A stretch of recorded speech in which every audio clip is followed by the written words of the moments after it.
Assalamualaikum warahmatullahi wabarakatuh. Perkenalkan, nama saya Salma Zakiah.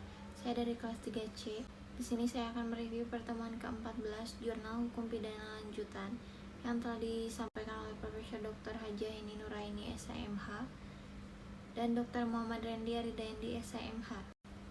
Dasar hukum daluarsa dalam hukum pidana Indonesia. Tenggang lewatnya waktu pelaku tindak pidana untuk menjadi tidak dapat dituntut karena daluarsa, yaitu dalam hal ini bergantung dari berat ringannya pidana yang diancam pada tindak pidana yang diperbuat.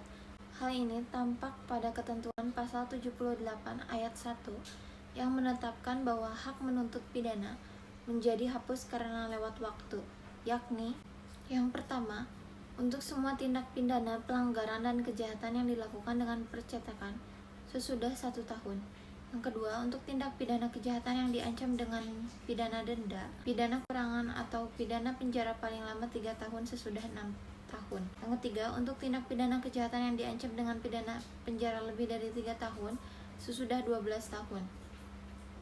Untuk tindak pidana kejahatan yang diancam dengan pidana mati atau pidana penjara seumur hidup atau pidana penjara sementara setinggi-tingginya 20 tahun sesudah 18 tahun. Sedangkan untuk pelaku anak-anak yang pada saat melakukan tindak pidana umurnya belum 18 tahun, menurut ayat 2, penuntutan pidana adalah dikurangi sepertiga dari ketentuan pada ayat pertama.